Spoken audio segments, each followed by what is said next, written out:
Let's get ready to rumble! Yes! That's a suggestion from the chat, by the way, so I'm just a mindless puppet of all the viewers. The game is being hosted right now, so have no worries. The guys are all warmed up and prepared. Yeah, as always, we are the Yega Late Show. We are late 5 minutes, but hey, you don't mind. I hope you don't mind. I really hope you don't, because you know, the players are usually slackers. Yeah, let me grab a snack, let me have something to drink. My god, we have been all set up to go on 9 PM, but stuff like this happens. It's called life, guys. So we're waiting for the lobby to start, and everyone join.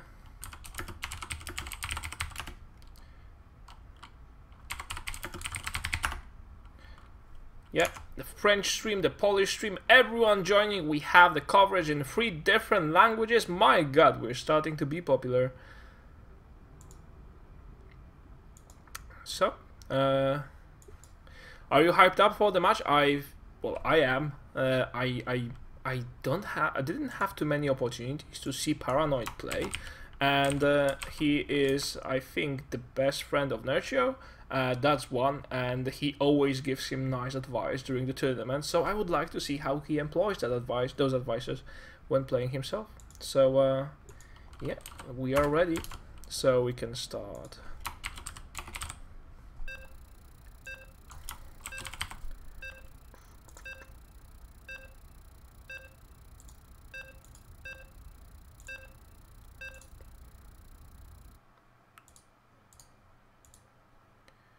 Okie dokie. The map is loading. We are going to start off with the Newkirk district, or you could say precinct, because it's a fancy word. Some map maker thought that, you know, having a Newkirk city or Newkirk district map is not enough. I want to show people that I'm not only a map maker, I'm also a person that has a very rich vocabulary, so I will make you all browse and search what is the freaking difference between the Newkirk city and Newkirk district, and here it is. The difference is just none. We have sound enabled. Yes, we have sound enabled. That's a first success of tonight, guys. Sound enabled. And here, spawning the bottom left corner as a pink Protoss, we have Kerr. On the other side of the map, not even less fretful than our Protoss, he is Paran0id from the team Acer. And this series is going to be awesome and legendary and big and huge and everything that you could dream about. And to make it even better, at the end of the series we'll be giving out a free Heart of the Swarm copy. That's just because you are an awesome audience and we love you guys, and we want as many people play Heart of the Swarm as possible, because this is going to be the best game of 2013, the best game that the world has to offer, and the best game that Blizzard ever made. Maybe except the Lost Viking, because the Lost Viking was the Lost Vikings were really cool. So let's think about the possibilities. Kerr goes for this pylon. This means there will be a Forge Fast Expand, and sometimes players opt in instead of Forge Fast Expand for the same positioning of the pylon, and they will go just Gateway instead, because with the addition of Mothership Core they are still able easily to defend any aggression, and that's you know, just new metagame emerging. On the other side of the map, Paran0id going for this spawning pool, not something that would surprise us. Zergs always go, and that hasn't changed in Heart of the Swarm, Zergs always go for 14 pool, then a hatchery in case of Protoss trying to block the expansion. And ooh, Mr. Kerr, you're doing something sneaky. Oh, you cheeky sausage. How could you do that? No one expects it, and Paran0id is very happy to take this expansion. If he will send here an Overlord in a second, he will be checking everything around the expansion, but he doesn't even know that there is... Oh, there are so many shenanigans flying in his direction. Mr. Paran0id, you better wake up. You better scout what's going on. There is a forge here, no expansion. All minerals are being spent for the cannons here, and Paran0id doesn't see it. He doesn't even scout, and as you know, as you see, this expansion doesn't even have the vision to notice that. so it will most likely get cancelled. And the Zerglings are here, 2 Zerglings only, and they will go, oh, holy moly, holy guacamole, what has just happened? 2 cannons, that's a little bit too much. We need to remember that if this gets cancelled, and it probably will, if this gets cancelled, then this has cost Kerr even more than this expansion is even worth. And you know, if he doesn't get a kill by that, he only delays the Zerg. And of course it is all very annoying, but then losing the expansion is still cheaper. And oh my god, Paran0id doesn't cancel the expansion. He will go in with a bunch of Zerglings and a Queen trying to defend it, just hoping for the cannons to focus the expansion down. On the other side of the map, well, those overlords are just relaxing with a cup of coffee here. And a lot of drones helping this, and of course Paran0id will clear it, but a nice focus. And Paran0id has just lost a Queen, not so good. But then the Zerglings will just clear everything else, and Paran0id escapes with this expansion still alive.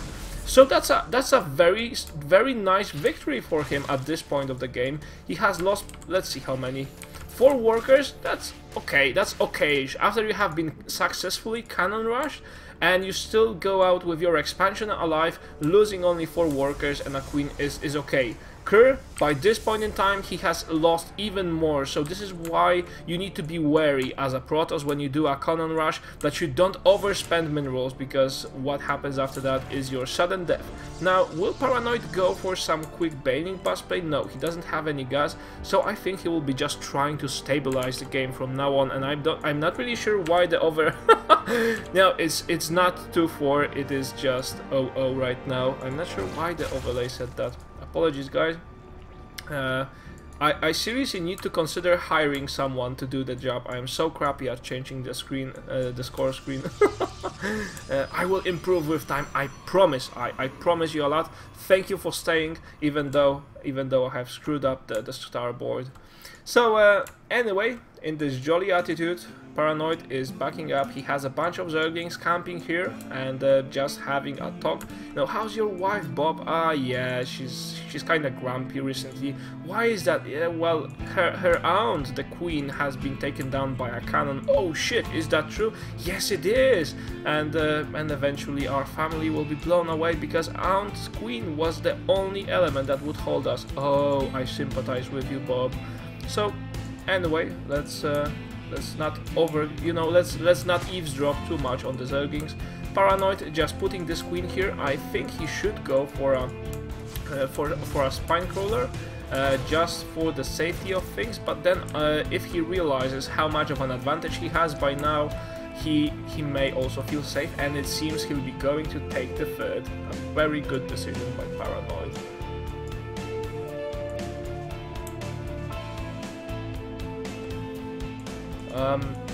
We have a bit of a stalemate right now, and Kerr is switching directly to RoboBay. He has 4 gases going. Now let's see, will we have a bunch of warp gates? If we do, then this means some nice all-in aggression just to follow up on the cannon rush. But I'm not sure that will hit nicely, because by now the timing of the warp gate research, the timing of the +1 upgrade that is just now starting at the 9-minute mark, that is way too late to do any reasonable aggression. By now what Kerr can hope for is probably to defend his own third. That will be the best choice in game. Now I wonder, why didn't he go for his mothership core? He didn't go for a single mothership core. And that's actually quite strange. Mothership core is just useful if you fly it around the map. You can pick off Zerglings. Groups like this, talking about the good auntie Queen, they would just be annihilated or forced to retreat.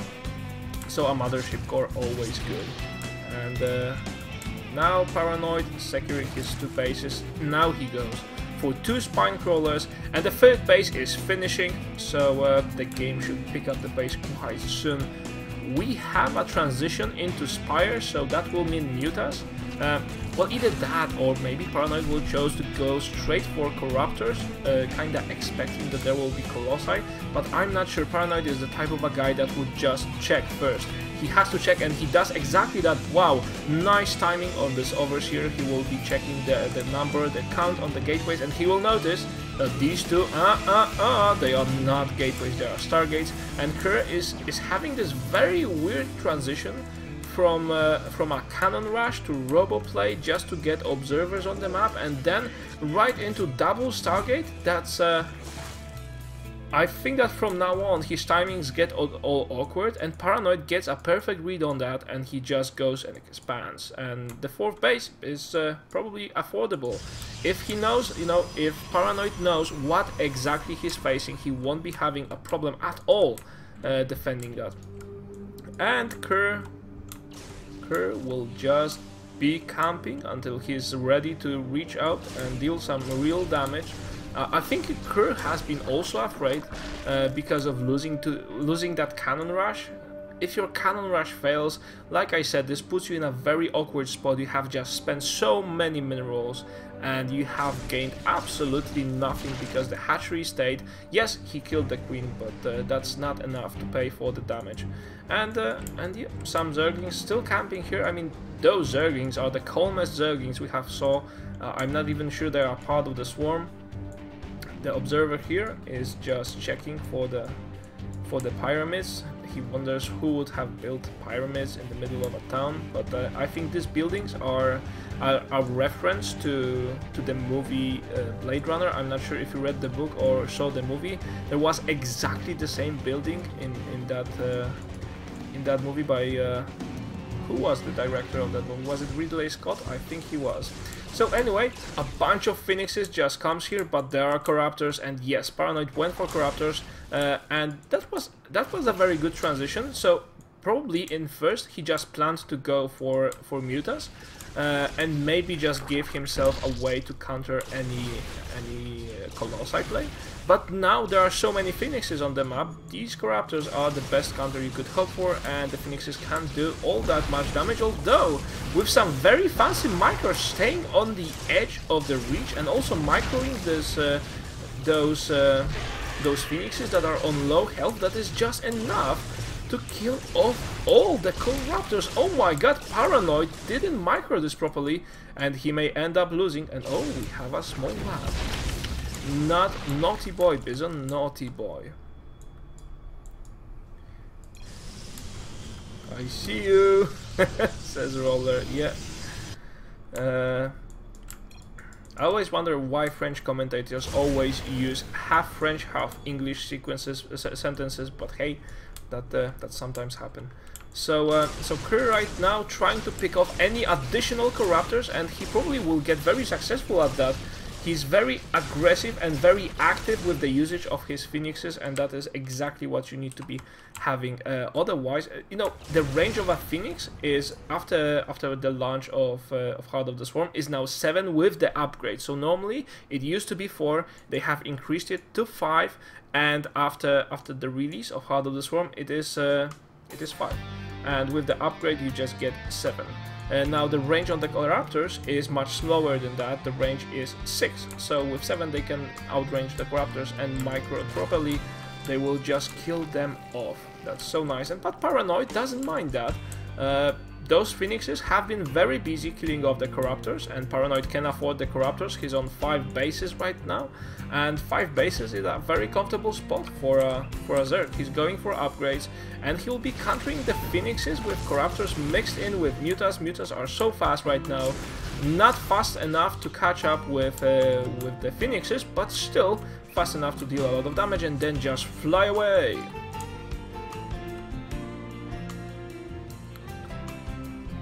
And the Phoenixes move in to deal some nice sweet damage to the base of Kerr. And Kerr is not really prepared for it. Oh, even the Zerglings come in now, and there is not too much to defend. Oh my god, Kerr has left an empty spot here. No one was guarding the entrance, and now the Zerg Swarm is released upon Kerr's base, Kerr's army. Not too much left. Oh my god, will Kerr just get picked apart by this? He has went for air, so strongly, and he didn't make probably any other unit except a couple of stalkers. That is not enough to hold on a Muta and Corruptor Ball, and the Voiders are charged up. Of course, that's nice, but they will not munch through all these Corruptors, and the Phoenixes will go down in a second.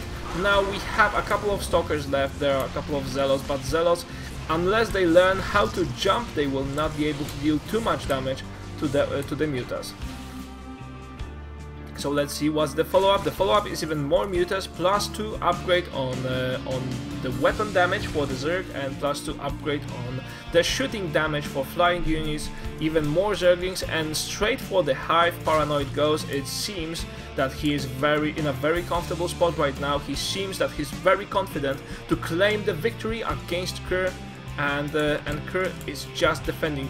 If we take a look at the army supply, it's 54 against 110. That's not enough to hold this huge ball, and Paran0id moving in to get the kill. Some nice force fields, but you know, force fields don't really protect against Mutas.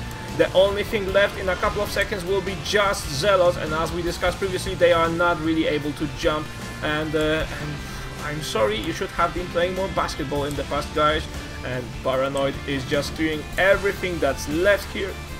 We have a pair of Void Rays that just get ripped apart piece by piece. Paran0id dismantles everything that was left of Kerr. There is no army left, many gateways, but then there's a ton of new Zerglings on the way, and Kerr just doesn't have anything to defend this with, and I'm quite sorry, this is probably a GG by now. But then Kerr still clings on to his dear life, tries to produce something, tries to defend till the last breath, perhaps to annoy his enemy before the next match. This is a best of 9 series, so annoyance also a very important factor. And yeah, Kerr is still alive, but you know, being alive is the last thing we can say about him. He's just barely alive, and right now Paran0id just finishing him off. Kerr is probably thinking of a way of how to dodge this, but no matter how many Chosen Ones blood runs in your veins, you are not able to dodge so many bullets from the Mutas. And this is probably it, guys. This is probably it. The last buildings get destroyed, the natural is already gone, and Paran0id is just flying there and appreciating the landscape. And we have GG from Kerr. Paran0id claims the first victory. What a solid game of both of these guys.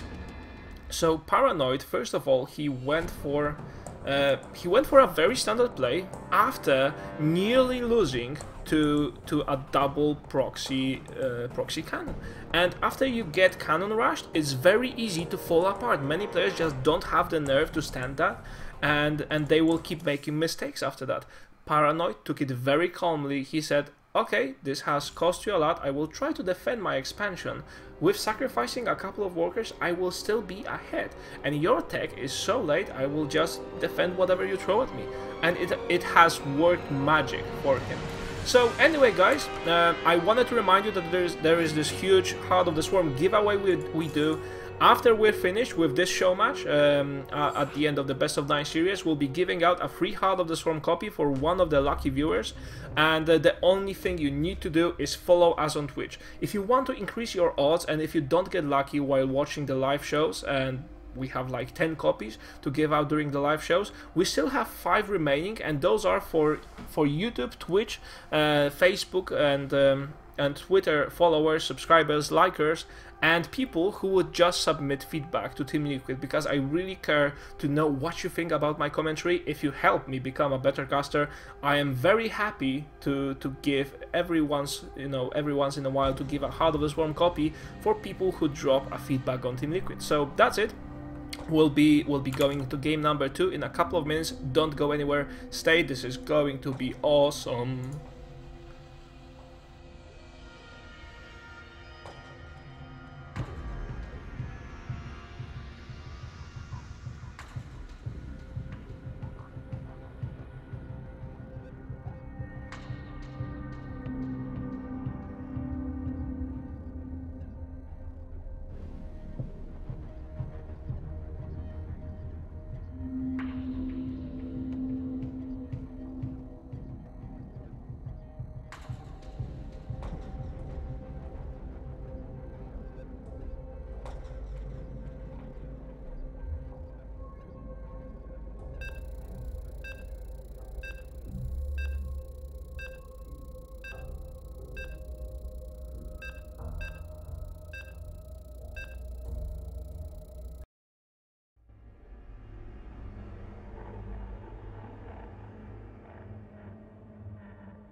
Alright chaps, the game is about to start.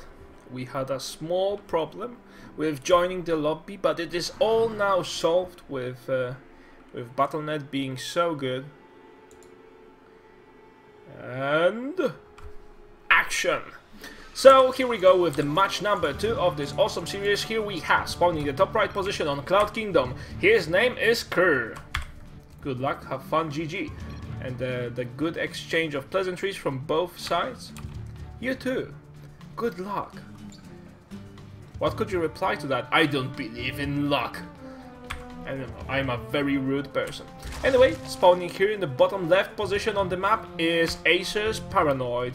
And Paran0id we saw as a very patient player. I think that is one of the biggest advantages of his play, that he will never overreact to what happens. He will, you know, he may lose a game or two. I'm not saying that he's a perfect player, but what we need to appreciate is the patience with which he reacts to everything that happens. And you know, as they say, the drop of water drills the rock, or whatever this goes in English.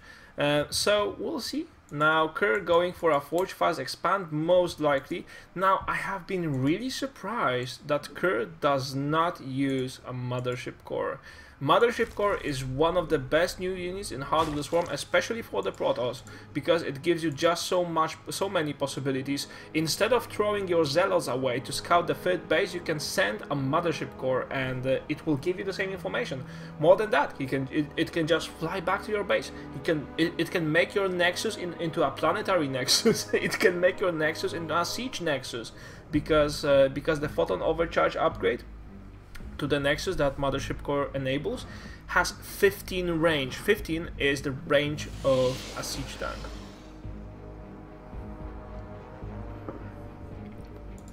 And by the way, someone said on the chat, Alamar 112, can't wait for tomorrow matches, Sage versus Dimaga and Cass versus Nerchio.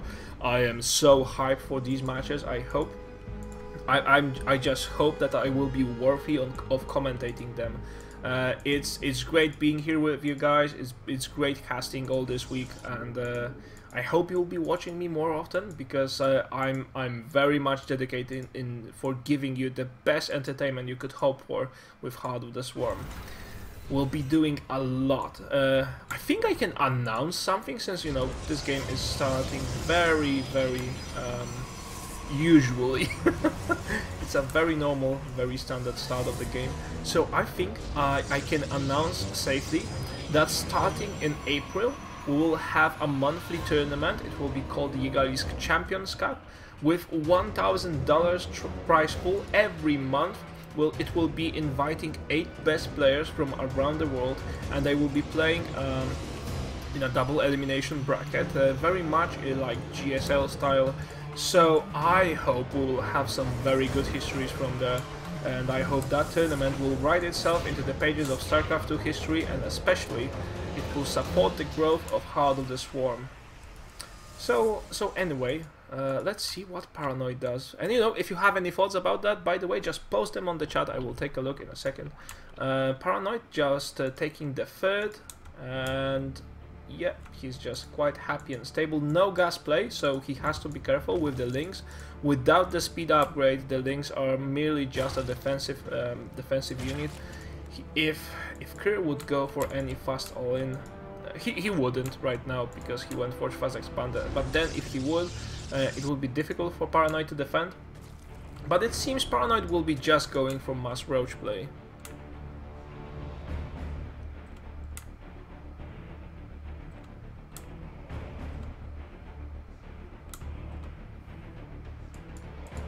Rightio, and Kerr will survive with the scout.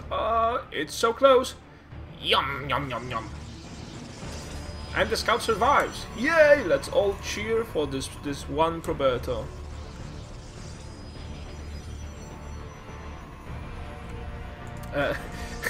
There's a question. Can I spare any names that will be joining this tournament in April? I can't. But if you are a good and observant viewer and you notice what sort of players have been playing for us this week after the launch, you will get a very good idea about the general level of players that will be playing in this Champions Cup. And after April, because the April is a pilot, so after April, in May, June and all of that, we'll be also opening 2 last spots in the tournament for open bracket. So people from Masters and Grandmasters League will be able to participate and try to win themselves the spot in this great tournament. We want to give people a room to grow, and we want to give them an opportunity to become better at StarCraft and get some tournament exposure. $1,000, I think, you know, it may not be as impressive as MLG or ESL tournaments, but still, it's quite a lot of money. And you know, I think that would be one of the best online tournaments you could have. So anyway, back to the game itself. We have Kerr stable on 2 bases with a lot of gas, and again he's going for Stargate play. Now I kind of don't get why Kerr is not going for any Heart of the Swarm units, because if you notice, he doesn't go for Mothership Core, he didn't even go for an Oracle. An Oracle is like the best harassment unit in the game, except perhaps Mutas. And you know, having just a bunch of Phoenixes, it didn't work so well for him. But then he played out of 2 Stargates and he just overproduced the Phoenixes. Now with only 4, he should be able to clear most of the overloads from the map, harass some, perhaps pick a drone or a couple, and yeah, and besides that, he should be all good and sad. So we will see quite soon. And oh, he lifts the queen, and I'm sorry, please let me go. No way, you're going down. And oh, did you see how that carcass splashed across this hatchery? I love the new physics effect. They add so much depth to the game.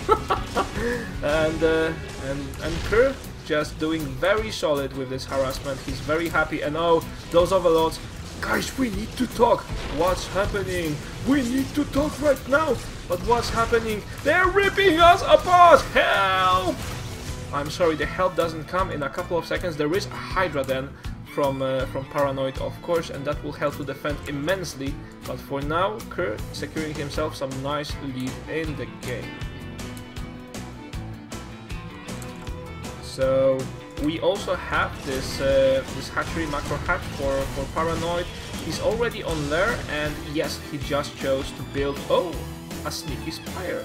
That's interesting, because otherwise, if the Phoenixes see the spire, do you see what's Paran0id? This is something that should be really appreciated. Paran0id is hoping that by not showing spire and showing this Hydra then, Kerr will just switch straight to Colossi, and he does exactly that. He switches to Robotic Bay, and he will have Colossi producing quite soon. In the background there will be Spire, so he will have Corruptors right away, and then Kerr will be wondering, oh, what happened with all those Hydras? There were supposed to be Hydras. So Paran0id is playing a mind game here. He's trying to trick Kerr into thinking that there will be so many Hydras, and instead he will just offer a bunch of Corruptors to counter all the Colossi.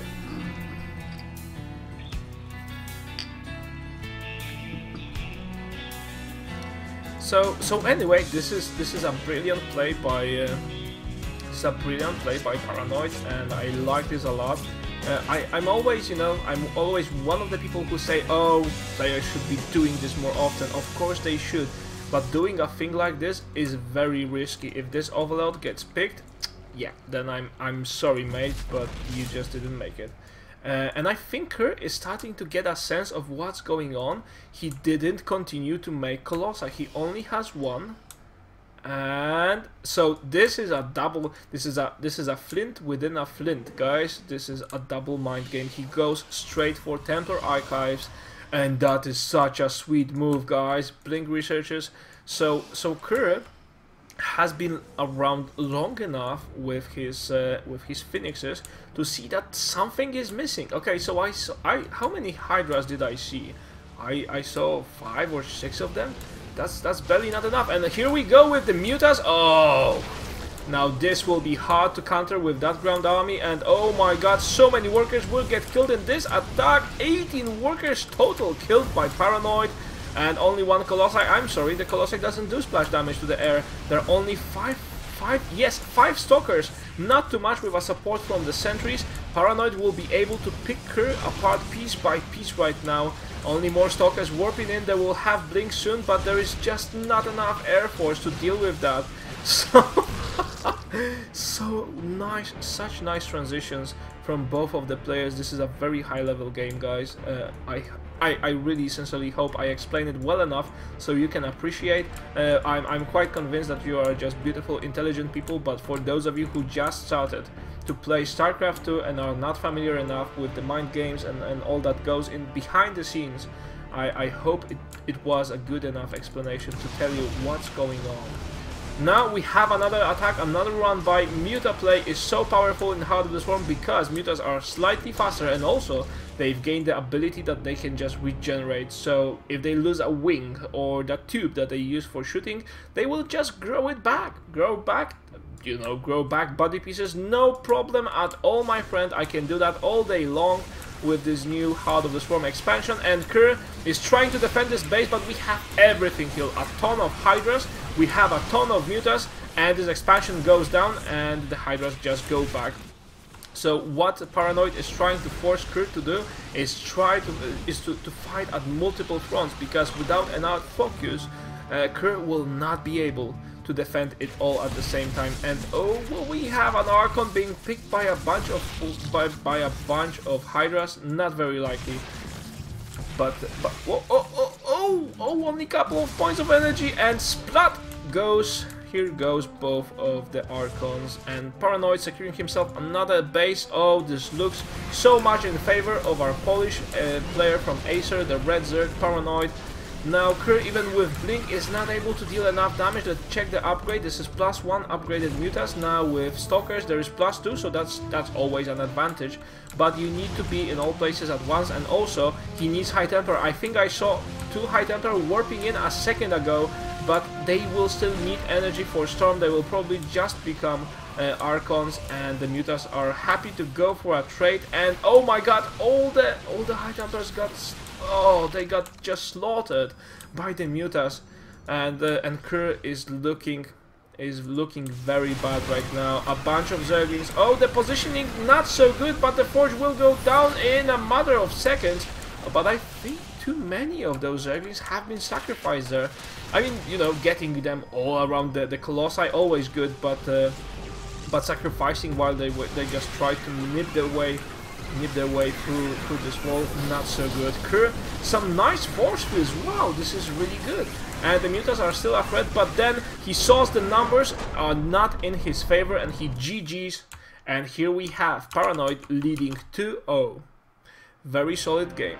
And all those mind games that happened in the middle, mind-blowing.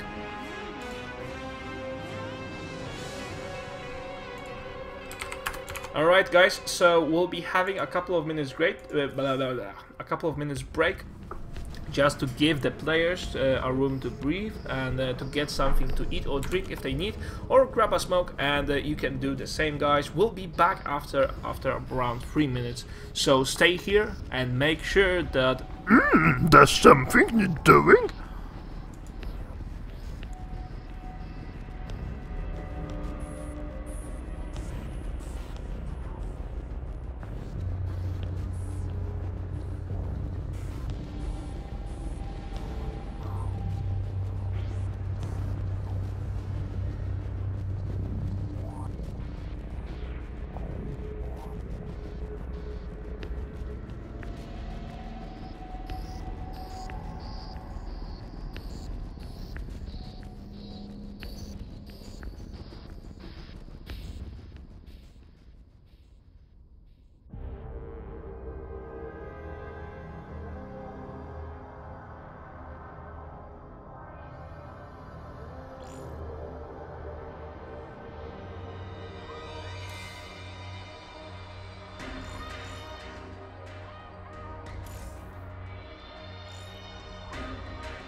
Ho ho ho! The Christmas has come early with tonight's Heart of the Swarm giveaway. If you follow us on Twitch and if you're watching this, at the end of the series we'll be giving out a free Heart of the Swarm copy for one lucky person on the chat.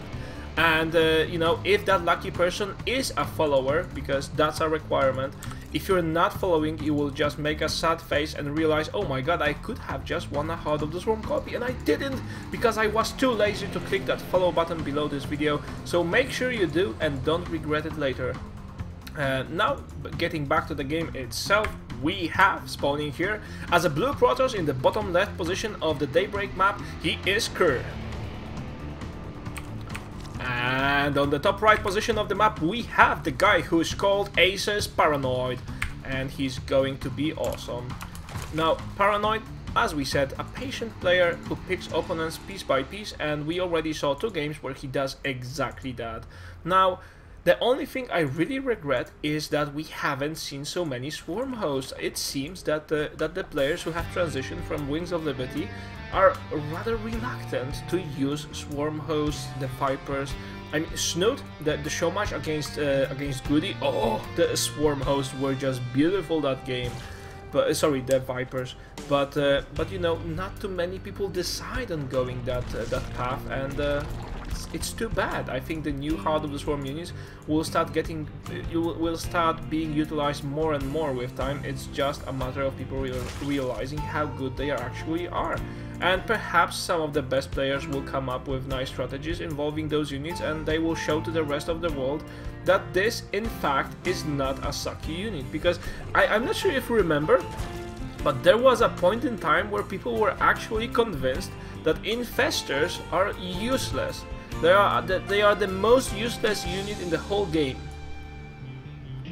What happened after that, we know. Just because people like Linok have proved to everyone else that no, Infestors are in fact not useless, they are very useful. And every unit in this game has its own uses, maybe except Carriers, because Carriers kinda suck. At least no one was able to come up with any nice strategies involving Carriers, even though Whiterun tried so hard, because Carriers just feel like those flying tanks, and you know, Whiterun's all Russian, so he wants to feel some good old World War climate during his play, but no, the Carriers just didn't eventually work out.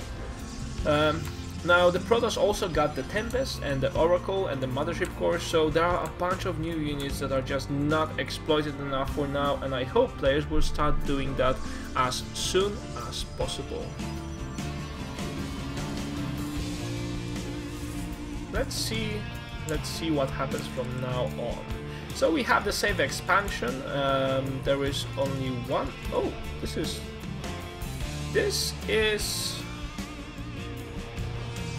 Is he doing what I think he's doing? I won't bet my money on it, but I think what Kerr will do is he will go for an 8 gate without +1 upgrade, and thus he will hit with the 8 gate at such an early timing that it even beats the MC timing. And just by scouting the gas, knowing that there is only one in the main and all that, Paran0id will not be prepared for it. So like I said, I'm not betting my money right now on it, but I already saw Kerr doing it once, and the timing is so goddamn early. It hits around, was it 740? Yes, it is 20 seconds before the 8 gate timing that MC does with his 8 gates. So anyway, I'm quite excited to see what he does. And by the way, this is very confusing for the Zerg, because what the Zerg normally would scout for is he would check the Forge and see, oh, the Forge is not working. It's, okay, if the Forge is not working, then this guy cannot be going for an all-in. But behind that, Kerr will go for an all-in. He just needs to hide all those gateways. Oh, a second gas on the natural. We will see, you know, it's just me speculating. On the other side of the map, we have Paran0id, who has just decided to go for some nice Zergling harassment. A total of 30 Zerglings, I believe, will be on the map quite soon. No, oh, is this an all-in? Yes, it is. Paran0id is making things interesting for us. He's going for a free base Zergling all-in. If this doesn't deal enough damage, he switched all of his production just for pure Zergling. Now, there is a slight chance that you can pick it up. It's very difficult to execute this strategy that Paran0id is doing right now, but if he picks it up, then it's going to be awesome. And right now, he's just spawning Zerlings. And oh, by the way, in the background, Kerr, in fact, went for the 8K, so you can call my prophet and tell him that he has done a very nice prophecy for today's matches, and the crystal ball is actually working. So you know, all my crystal balls are in order. and now Paran0id going for this one bite, and again Kerr making the mistake and not having anything to block this passage, and uh-oh, this is going to hurt him in a major way.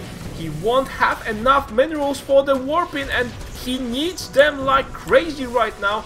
And also not having the +1 upgrade that he just resigned of in order to get the earlier timing will mean that the Zealots will just die of Zerglings. Not enough Zealots. Oh, and this Nexus goes down. This goes so bad from now on. And there's just a huge wave of Zerglings making its way across the map. Just a stream that's constantly flowing. A swarm that's invading the base of Kerr. And oh, this is looking so bad for the Protoss right now. I don't envy his position, and Paran0id with this all-in completely catching Kerr by surprise. What a nice play. I start to like Paran0id more and more. I would love to cast even more of his games. And Kerr being surrounded, defending with a couple of sentries, but these are the last minerals he really has. He's mining the best he can. I mean, you know, he's probably requesting overtime from the probes, but they can't do much to mine more. They're not mules. And Kerr, even though he ends up defending this by an inch, he has lost so much. He has nearly lost the cybernetic score. That would be the end of him. And he's going for a counterattack now, but hey, there are 2 spine crawlers and 16 more Zerglings on the way. But then if he takes it, if Kerr actually takes it, I would just be stunned. Oh, this is going to be interesting, guys. 2 spine crawlers still morphing, and Paran0id has to lure away all those Zealots to go away from the spine crawlers. They are so precious. No, leave away my sweet spine crawlers. And if he buys himself enough time for those spine crawlers to finish, he has to pull the workers back to help him with this. But there are too many Zealots, and in fact, Kerr may have just taken the game. There are 24 more Zerglings being morphed right now. But will it be enough? The spine crawler get destroyed, and no! Paran0id didn't hold this, and Kerr goes up 1-2. That's this game has been impressive. Kerr has lost everything in his base, and he didn't even have the minerals to execute his timing, but still had just enough Zealots and sentries to follow up on this. So this all-in by Paran0id has worked extremely well. But Kerr has done the exactly right thing. When everyone thought that Kerr is down and he will just GG out of the game, he went for a counterattack with everything that he had back in the base. That's so freaking nice. So anyway, guys, we'll be back after a short break, 3 minutes, so you can go and grab a snack or a drink, and we'll back. Just remember, if you follow us on Twitch TV, and you watch this show until the very end, we'll be giving out a free Heart of the Swarm copy for you, just because we love you, and we want more and more people to play Heart of the Swarm. So here you go. You're welcome. We'll be back in 3 minutes.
Alright guys, the game is loading. I hope you're having as much fun as I do.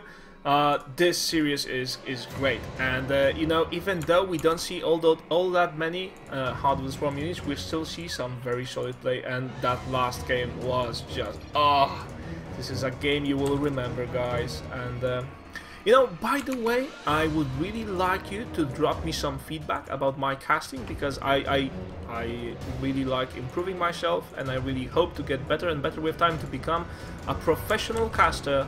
So if you could go to Team Liquid, I'm just dropping you the link to the thread on Team Liquid, and you drop a comment, your honest feedback. If you think I suck, let me know why you think so and how could I improve.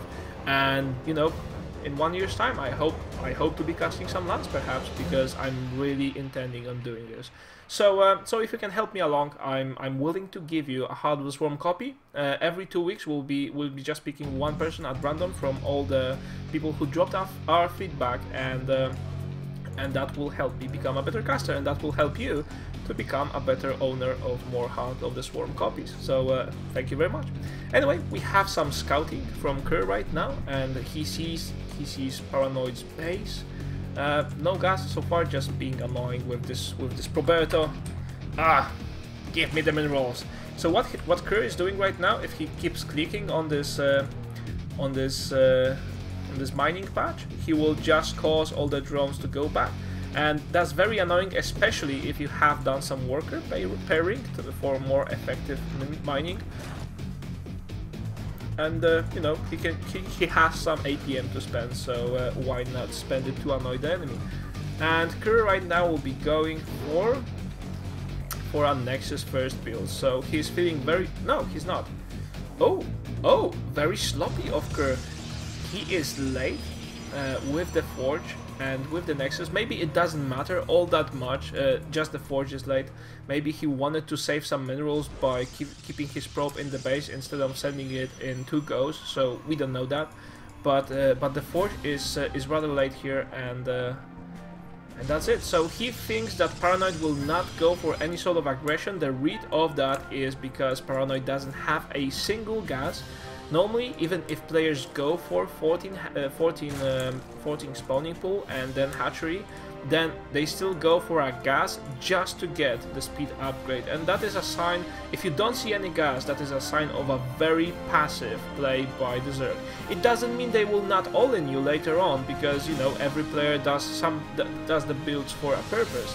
And we saw in the previous game that Paran0id had a perfect purpose of doing that all-in that worked so incredibly well, except it wasn't able to finish Kerr off. It was just a matter of execution, and now those couple of Zerglings are being annoying at the front, but that's not a big issue for Kerr. He will just wall off right now, and will be happy forever after.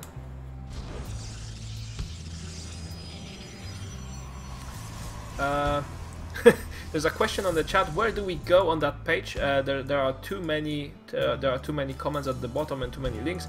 You just drop a comment under that thread, and it's okay. I just want to know what you think. No matter in which one of our Team Liquid threads you drop the comment, it's still very helpful for us. So so feel free to drop it wherever you can. We will gather all people that drop us feedback on Team Liquid and put them into a single bag and find out who was lucky enough. So anyway, back to the game itself. We have a very standard opening. We don't have any +1 upgrade going for Kerr, but then, yes, I think we can safely say that Kerr will be going for the 3rd base play. Yeah, I think that will be the case. He's putting a pylon here, maybe to create a wall off and get this base. Well, that's a far shot, but then, you know, as you noticed, he takes all the gas he can, right? And he doesn't go for a +1 upgrade. So this either will be a Sentry Immortal Expand, a very old style build from Wings of Liberty, or this may also become Stargate play. And it is Stargate play! Hello! This crystal ball still working, guys.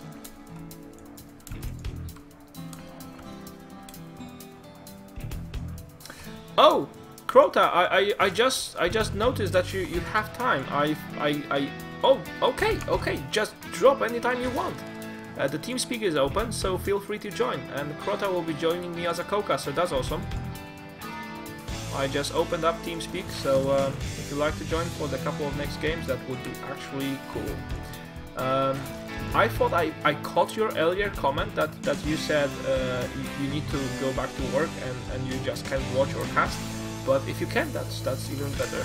So anyway, we have 2 evolution chambers for Paran0id and enough gases that he may be going for some roach play.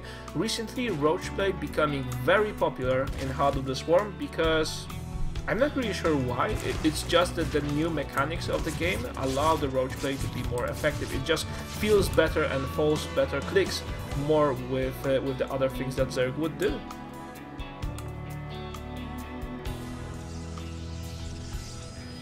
So in the meanwhile, Kerr is going still for even more phoenixes.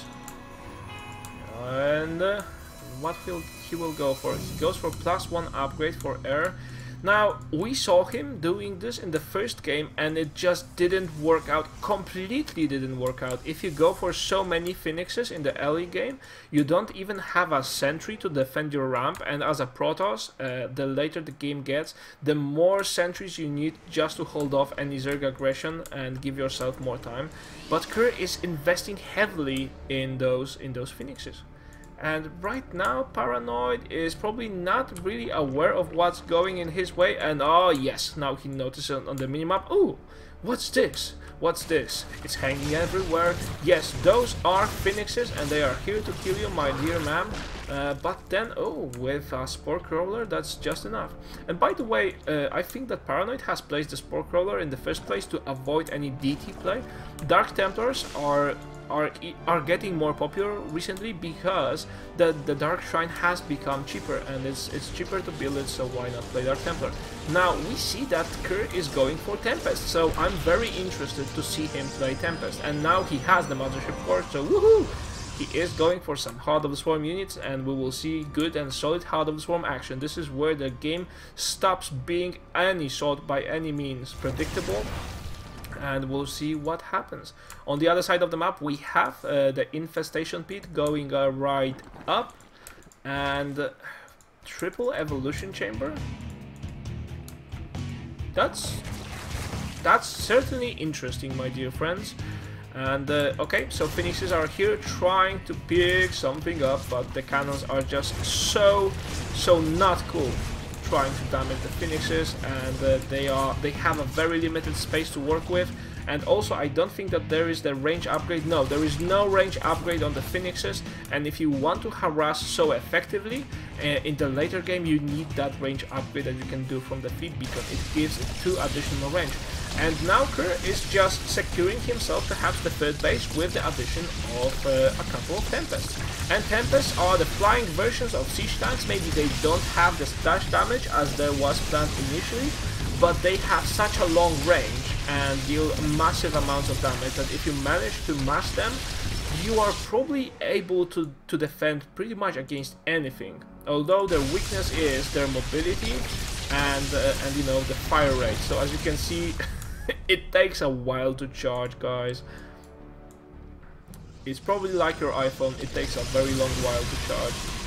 And now we have... this Nexus will go down, guys, even though with the defense of the Tempest, the Zerglings will go. But it was just enough DPS to carry on and destroy the Nexus, and that was what the attack was all about. So a very cool play by Kerr, and sorry, by Paran0id. And again, yes, oh yes, oh yes, oh yes, we'll be seeing some Swarm Hosts, and this is exactly what I was hoping for all this evening, to see Swarm Hosts in action, and we will see what Paran0id makes of them. And he moves on with... You need to remember that without the Oracle support, Kerr doesn't have too many detections in his base, except those cannons. He doesn't even have Robo, and without an Observer, he won't be able to see. He won't be able to see those burrowed Swarm Hosts. And you know, Paran0id goes all in with that, because he made nearly 10 of them, 9 of them. And right now he's trading units, 3 units, for some damage on the buildings and on the shields. And the pylon is being focused. Phoenix is spending energy to pick the Locust up. I'm not sure that's a good idea. They would be much better off. Oh, holy smokes. This is not what Paran0id had in mind. He wants to burrow again. Burrow, mate. Burrow right now. Oh no, losing so much just because of a misstep. Oh, this could have been the decisive wave, but then the Zerglings are already in and there is not enough DPS on those Tempests. That they do as best as they can, but the Swarm is here and they don't have any splash damage. And when you're playing against Swarm hosts, when you're playing against so many Zerglings, you just need splash damage. Without splash damage you are screwed, my friend, and screwed, and not much you can do about it. So it seems Paran0id put himself in a great position. There is still no detection, I believe, on the map. Well, there is one Oracle. Where is it? It's just it is just here. Okay, so the Oracle will have vision, but no. Kerr made a mistake and he used the Oracle for just using it for its DPS. Oracle also has this ability to reveal everything in the surrounding. It lasts for a minute. So it's a great form of detection, a very mobile one. It costs energy, but now Kerr just holding this game, and it doesn't mean to say that he will not win eventually. We saw him doing that last game, but it just seems so hard. Whatever he tries to do, the Swarm hosts, the Locusts that are here, are doing so much free damage. The Locusts don't cost a thing. Of course, you need to build a Swarm host first, but then they are just relentless waves of free units. And what can you do against that? And the Nexus on the expansion goes down. The Phoenixes are not very empowered to do any damage to the Zerglings, and Kerr is probably on his all fours right now, scratching his head and thinking, oh, what could I have done better this time? I'm not really sure. So Paran0id outplaying Kerr in this game with epic show about how to use the Swarm hosts, and Swarm hosts are going to be the new Infestor, I'm quite convinced. Swarm hosts are so powerful. The best players around the world are experimenting with them right now to find out what the best uses are. But as you can see, it's just a huge relentless wave, and you know, all this wouldn't even be possible with these 9 Swarm hosts. Then all it took was a bunch of Zerglings to crash past this, and Paran0id will be trying to go for a Manor hatchery here. Oh, Kerr is in a very bad position. So many units flying in his direction. Even we have the Corruptors. The Corruptors are actually very strong against Tempest, because the Tempests are a massive unit, and the Corruptor, as you can see, does bonus damage against massive. So you would like to supplement the Tempest with a bunch of Void Rays, but that's not possible because the Tempests are too mineral and gas heavy. You just can't afford all of that, and Kerr just goes down like a rock thrown in a lake, and Paran0id just swarms him. So 3-1 for Paran0id. Kerr goes down, but he goes down in style, and Paran0id just showing us some very cool play of Heart of the Swarm units. So anyway, guys, Crota will be joining me now. The TeamSpeak is up, Crota. So if you like to join, please join me now. The TeamSpeak is open. So yeah, let me just catch up with Crota, and we'll be casting for you the next game in a second, guys. Don't go anywhere. After this whole show match, we'll be giving out a free Heart of the Swarm copy to the audience, so you have quite high odds of getting one for yourself, your friends, your family, or your girlfriend if you just stay and watch and follow us on Twitch TV.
Hello, how are you? Alright. Well, yeah, I know you're a bit tired and I want to join you, but my computer is actually still encoding videos. So, I can do color if you want, and I can like look at the stream and make predictions, but I can't do the quick play-by-play that I was doing with you earlier.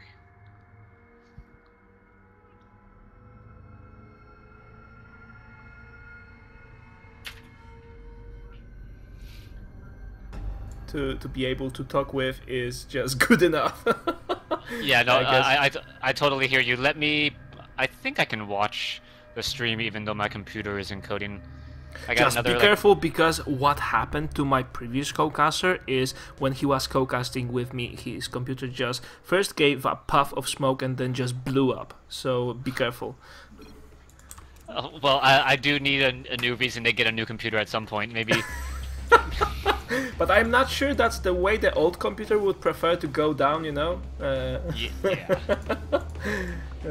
He probably... Alright, let me... Yeah. Ooh, I'm gonna mute the stream so that I can... Yeah, definitely not hearing in stereo is cool enough. And rightio. So by the way, I have been doing casting from stream, maybe not a lot, but I have done it a couple of times, because sometimes when we were streaming IEM in Polish or DreamHack, we just couldn't get all into the games itself, so we've done that, and it's possible. But I think nowadays they just removed all the limits of how many people can be in a lobby. That was the main problem. Previously it was just 10. So if you had eight different languages streaming a tournament, it was being problematic to have any sort of a co-caster. Not talking about, you know, 16 co-casters total. So anyway, let's introduce the players, and let's do the pleasantries here. Spawning the left-right position. Sorry, left-right position. That's not really a position. In the left, in the left top corner, he is Paran0id from Team Acer, and he is doing just great. Yeah. Meanwhile, on the bottom right-hand side, we do have Kerr spawning as the blue Protoss here. And what map is this? Achillean Waste, or I'm trying to take a look at the mini map. This is Belshir Vistage. Oh, Belshir Vistage. All right. And from what I've learned, Vistage is... I need to recheck that. I have, you know, during the last couple of weeks, I have just been powering through books and audiobooks to improve my accent, to improve my vocabulary by a mile, and I just forgot what Vestige means. So I need to do the homework again, but don't be afraid. I will tell you once. Alright, but vestige isn't a really common word used in like day-to-day speak, so you'll be educating me, you know. It sounds like you're preparing for the SATs, working on your vocabulary as well, so maybe that will help me out in the future. Yeah, why not? So anyway, mate, right now we have Kerr going for something really weird against Zerg. He didn't even wall off. And probably what this will cause Paran0id to think is, you know, oh, where's the wall off? What's going on? So this may be here just to cause confusion. There are two gases, and will there be a proxy something? This one probe is certainly hiding something from Paran0id.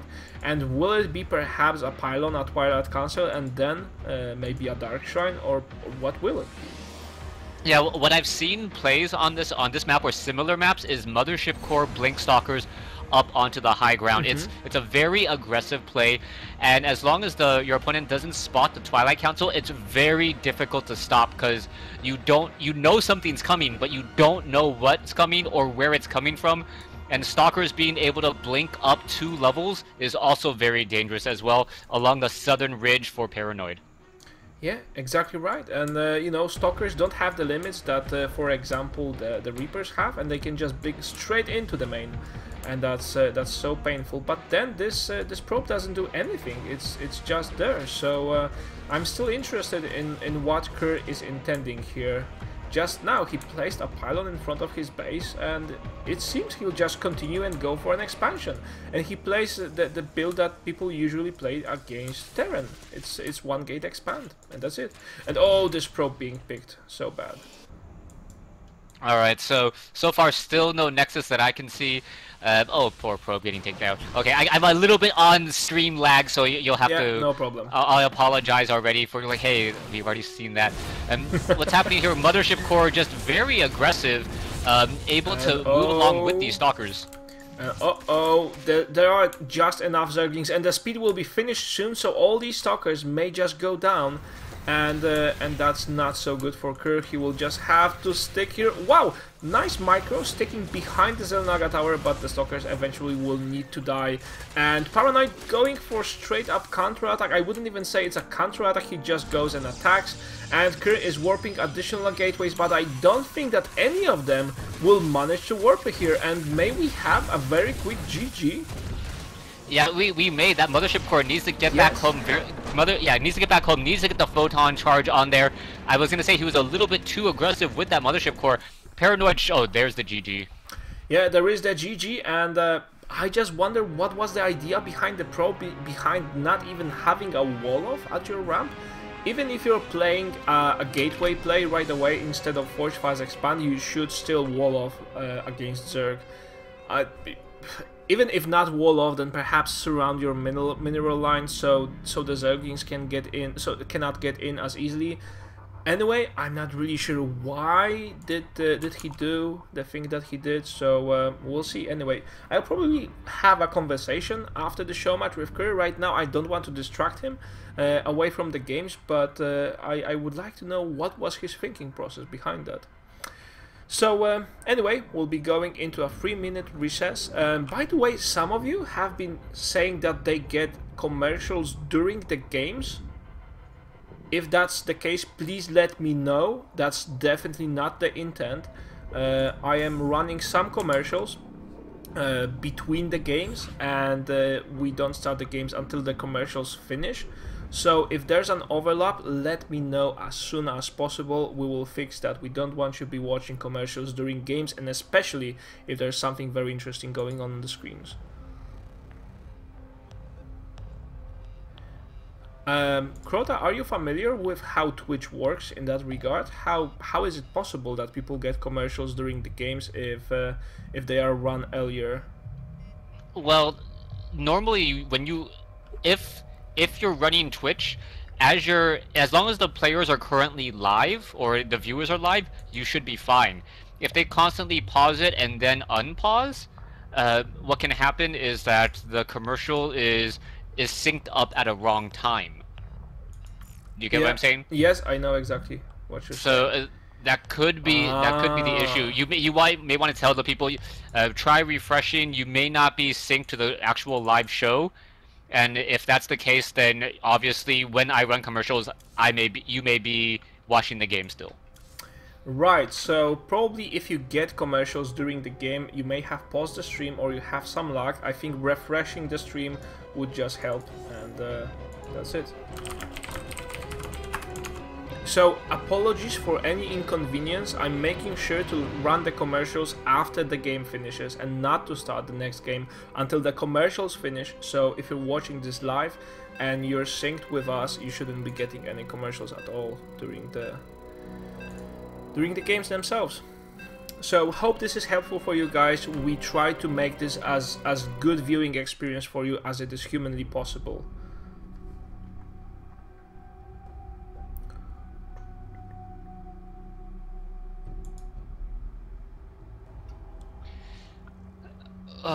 And I gotta say, with you, is it okay to talk? Yeah, sure. Okay, because you're watching more of the action, you'll have to take over the play-by-play. Like, feel free to cut me off, like if I'm 7 seconds behind, and yeah, jump right in. I mean, oh, by the way, there was a comment on Team Liquid where people said that we're not as good together yet, but I think considering that this is our second cast together, we're most definitely doing even better than the first one. Definitely. Yeah, so I hope you guys don't mind if I cut in when Crota is talking. I will try to do as few times as possible, but since he is streaming this from watching my stream, he's probably 7 seconds behind or even 10 seconds behind, and yeah, we'll deal with this as best as possible, guys. Anyway, here spawning the bottom left position of Kespa Neo Planet S, he is Paran0id from the Team Acer. And on the top right, we do have Kerr responding as the blue Protoss. And Protoss versus Zerg once more. And interested to, see what Kerr is actually going to be doing in this particular series, or in this game, as the previous game, he didn't wall off, he didn't really go for that forge fast expansion, and Paran0id simply just used his expansion hatchery as a macro hatch and just overrun him with Zerglings. Yeah, and by the way, did you see the game number 3? I think it was the one where Paran0id went for the 3 base all-in with Zerglings. The 3 base all-in with Zerglings only to be countered by 2 base. I believe Kerr lost his Nexus, but then was still able to come back with a whole bunch of Zealots, Sentries, and a Mothership Core to finish off Paran0id. It was not even a whole bunch, it was just, everything that he had left of his 8 gate, but still, it was good enough, because I think, the crucial moment there was when Paran0id was blocked on a ramp by a couple of Zealots and a force field. He has lost way too many Zerglings. If he would pick all of his... He was just too greedy. If he would just pick all of his Zerglings and said, okay, I've destroyed the natural, this is as good as it gets, I will now go and just take my expansion, or just continue producing drones, then he probably would have defended that easily. He just lost too much on it and played too greedy. Yeah, I think Paran0id's follow-up with trying to go for drones as opposed to creating units was his biggest downfall there. He thought, you know what, I'm already winning, or I already took out his natural expansion, but at that point, Kerr's only option was to go and attack. He thought he traded pretty well, which he did. He was about even supply at that point, so I kind of knew that if Kerr took that opportunity to attack, the Zerglings wouldn't be able to come out fast enough. Kerr also did the right thing trying to attack the natural expansion in order to split the reinforcements coming from the 3rd and the main base. Yeah, you're exactly right. And let's see what Paran0id thinks about this game, what he wants to go for. So far, we don't have any gas, so, free base play, exactly right. I was just about to say about this. We have the 5th base from the Zerg, and the question is, what will he go for after this? So, will he try the Zergling all-in again? That's most definitely an open option right now.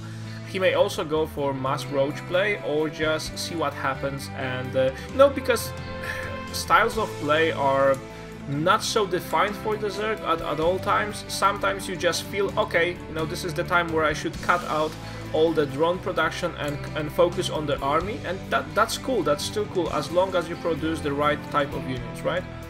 Yeah, exactly. Like, the flexibility of Zerg going from, I have 3 hatcheries with 4 to 7 larvae each. Do I want to train 20 drones, or do I want to train 20 roaches? And being able to change that on the fly based upon what you see from your opponent is such a powerful, powerful advantage for Zerg in this situation. We don't know if he's even really going to start mining from his 3rd, or if he's just going to go, you know what, this is more of a forward base, I'm just going to attack you. And by the way, recently Zergs are complaining a lot about Heart of the Swarm. Oh, it's not powerful enough, they say. And by the way, this Zealot here is being very annoying, but it's very unlikely that he'll get this expansion. And Zerg are complaining a lot, but I think they have just lost their way with the flexibility you mentioned. The flexibility is extra powerful if you use it properly, and in Wings of Liberty, Zergs just got used to using very standard build orders, and that just doesn't pay back in Heart of the Swarm, and that's the way the Zerg was supposed to be in the first place. So hopefully we'll be seeing some nice change in the metagame and in style of play of different guys, just because we got this awesome expansion. So it seems, by the way, that Paran0id is going for some Zergling aggression, but it's not an all-in for now. He's continuing the drone production and goes for a Roach War. And so what do you think about this? I think this little Zerg force is more to keep his opponents honest, make sure that he's not trying to take or do too much in terms of tech. Meanwhile, Kerr, it looks as though by the minimap he's getting in some additional... No, he's going for the robotics facility, and I think he was trying to do a little bit of proxy play, perhaps with Immortals. Probably going to get an Observer out sometime soon, and really figure out what's going on inside Paran0id's base. We haven't seen much scouting coming in from Kerr just by yet. He doesn't know if it's Tier 2, Tier 1, if it's going to be Hydralisk, or if it's going to be Spire. And with that, you're always very scared, because The difference between 20 Hydralisks and 20 Mutalisks can make or break your day. Of course. And what I'm really concerned about is you know, where Kerr goes from here. He goes, oh, he'll be going for a sentry drop. Now we see it. It's cool. Losing that pylon was definitely not cool, but going for a sentry drop always works, especially with the addition of Mothership Core, where you just don't need to lose all your sentries. In Wings of Liberty, it worked the way that you would just go there, perhaps spawn some additional zealots, stalkers, all of that. And then eventually you would just either kill off the opponent or straight up die. Now in Heart of the Swarm with Mothership you are able to warp all the units back to the base, but then Kree just didn't follow with the Mothership Core, so this may be just a simple sentry drop instead of some heavier play. Yeah, I think Kerr learned his lesson last time when he was too aggressive with the Mothership Core, and the counterattack from Paran0id was simply too strong. Kerr wants to keep the Mothership Core at home. The ability to turn your Nexus into a planetary fortress, always very nice, especially with, I don't know if it's 13 or 15 range, but I do 15. know it's the same as a siege tank. I thought siege tank was 13. All right, I'll have to check that a little bit later. Yeah, I need to check that too. You just confused me, but what I know for sure is that when you do a siege tank drop, and if siege tanks have the Nexus in range, then if you use that on Nexus, you can just kill off siege tanks with it. Yeah, it's quite strong, that range, and I believe the DPS is actually higher than a Marine, and it's like a 15 or 2,000 point very long range Marine. As we now see Kerr moving to the bottom position, he's going to be most likely warping in units, and we may have an aggressive here. This was very close. If those roaches would be caught outside the rocks, they would just straight up die with the Immortal and Sentries. This is not the Immortal Sentry all-in, we know. It's just a composition. But oh! Those force fields so strong right now. And the roaches got caught in the middle. There are only 2 Immortals here. And, you know, Kerr probably will go for some sort of a follow-up after this. But for now, is just enjoying the free wreckage and the free reign he has. But there are Hydras, and Hydras actually are a very good counter, but they need to be thrown all at once instead of just a couple at a time. And Roaches here in the background getting ripped apart. This base goes down, and we have GG from Paran0id being surprised by this attack. It even wasn't the Immortal Sentry all-in, it was a strong Immortal Sentry attack, but you know, this wasn't even the quickest way to use that. So Paran0id was just caught by surprise. Yeah, I think that what the Warp Prism trying to drop in sentries, it caught Paran0id a little bit off guard. He was on his heels a little bit trying to move back, and then when the counterattack came with the Immortals, it was just absolutely perfect. I wasn't sure, was that a rock tower or was that destructible rocks that could go down? That were destructible rocks, I think. Okay. The rock tower is usually quite higher.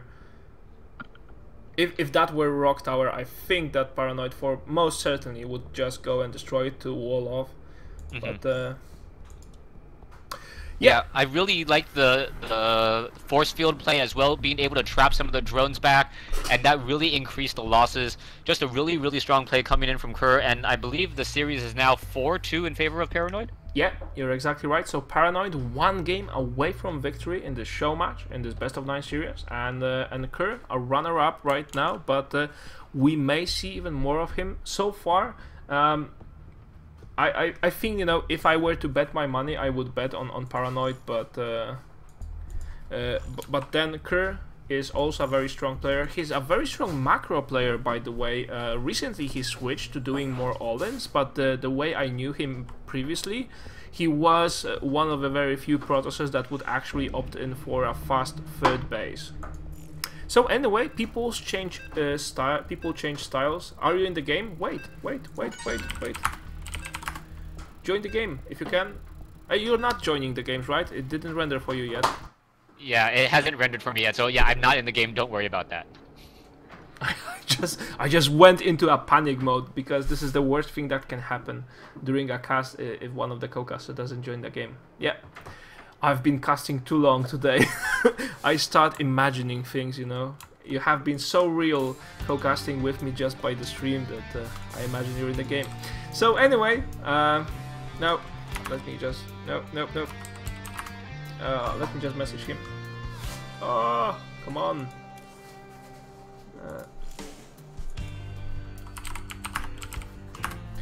Okay, I messaged Kerr and it's all fine. Rightio, so apologies for the mess. You can laugh all you want at me. Brain does the tricks after you have been you have been so tired for so long. But anyway, let's focus back on the game itself. Here, spawning the bottom right corner, we have Paran0id from the team Acer. And on the top left-hand side of the map, we have Curse as the blue Protoss. So, Protoss versus Zerg once more. And if this was Wings of Liberty, I would say, you know, 2 base, Immortal Sentry, all in. But then again, this is Heart of the Swarm. And Heart of the Swarm, Mothership Core, adding in so many new and different types of openings. Should be interested to see what Kerr and Paran0id are going to be doing here. I think one of the most interesting changes, and by the way, that's also the reason behind the nerf on the Blinkstalkers, is that Mothership Core is a very early game unit that gives you high ground vision, and with that and Blinkstalkers with +2, you can wreak so much havoc without even going Robo, because previously Robo was an attached cost if you wanted to go Blinkstalker and you know, blink into the main of your opponent. Nowadays you can just go with Mothership Core, and this is the reason why the blink research takes additional 40 seconds from what it used to. Yeah, I remember playing during the beta, and I'm not even a Protoss player. I was just like, you know what, let me try, let me see how easy this is. And anytime a player who isn't experienced with the race can all of a sudden start using it that effectively, Blizzard knows that something is a little bit strange, or perhaps it does need to get nerfed a little bit, as we are going to be seeing, I believe, a Nexus following up and a Hatchery here in just a moment. But is that 8 Zerglings I already see on the field? Oh, no, I don't. There are 6 Zerglings, so Paran0id will be going for just some scouting aggression. No, there will be a total of 8 Zerglings, so you were right. God damn it. 8 Zerglings. Yeah, go on. Yeah, no, see, normally at this stage you would only have 4 Zerglings, 2 to control the Xel'Naga towers and 2 to try to dart in or around. Right here, Paran0id is actually investing a lot more. He's sacrificed 2 drones to do this, and if it doesn't pay off, Kerr should actually be coming up a little bit better here. There is 1 probe trying to hold off the Zerglings at the front door, and we'll see if they do hold it off, as currently they're just trying to look for, I guess, any proxy pylons. Yes, and you know, that's one other possible reason why Paran0id may want to have so many Zerglings, and he goes for a double expand, and he went for gas, but he didn't start gathering the gas anyway.